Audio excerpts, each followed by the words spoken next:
4 Republican senators joined the Democrats in trying to pass a resolution that would end the fentanyl emergency move in the U.S., which is currently being used to justify tariffs on Canada. So now a new analysis from the Globe and Mail is casting even more doubt on that justification. You'll remember this initial investigation found that only 0.74 pounds of fentanyl seized in the States could be positively attributed to Canada.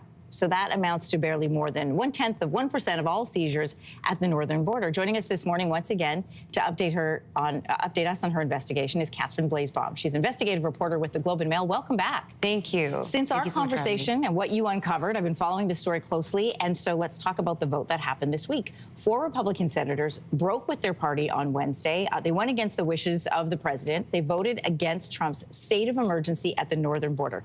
That was the executive order that was originally given as an excuse to put tariffs on Canada. Remember all the fentanyl flowing across the border.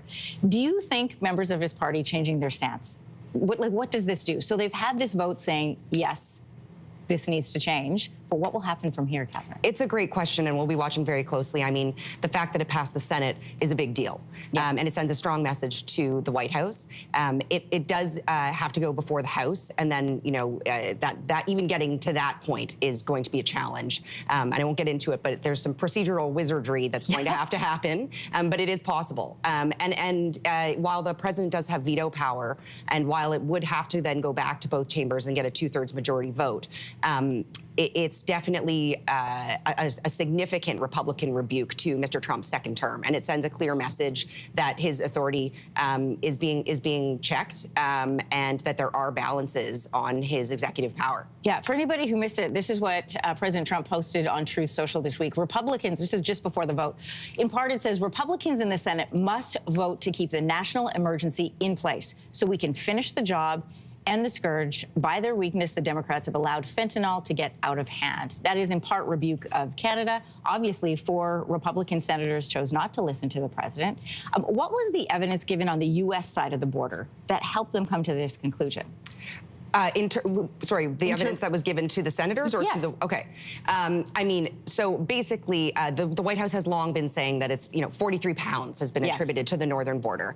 And, what our investigation has found is that the northern border, as defined by the U.S. Border Agency, is massive. It comprises 34 states, over nearly 6 million square kilometers, 60% of the United States. And so there's this huge swath of territory. And so seizures that involve border agents operating in those areas, or field officers in those areas, are being deemed northern border seizures. And it's being conflated with the Canada and U.S. border. In fact, a lot of those seizures have absolutely nothing to do with Canada and are connected to Mexican cartels, or even are originating in the United States itself. The White House, I understand, emailed your team saying that there is much more fentanyl coming from Canada than what authorities have seized. So saying, the numbers may not match, but here's why. Based on your understanding of how this data is kept and processed, is there any way they could actually know that? It's been an interesting escalation in communications with the White House. At first they were sort of responding with, I may as well have been a reporter from Mexico or China. Fentanyl is very bad, and you guys are very bad.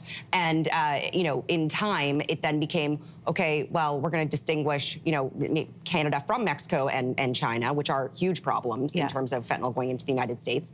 And instead now they're saying, well, that's all that we got, but there's a lot more that's not being intercepted, which is fine and, totally fair. Of course, there's more that's going to be trafficked that's not being seized. However, if you're going to declare a state of emergency, you should be doing so based on data. And that's what, policymakers have told me in interviews as well. This is a very interesting and non-traditional way to go about making drug policy. Is there any way to use this as leverage in our ongoing negotiations about tariffs, to be able to come to the White House, and I say the White House because everything really seems to be coming from the Oval Office, to come to them and say, this is what we found. You use this to slap tariffs on us. This is not the case, and use that as a negotiating tool, or does that seem to be?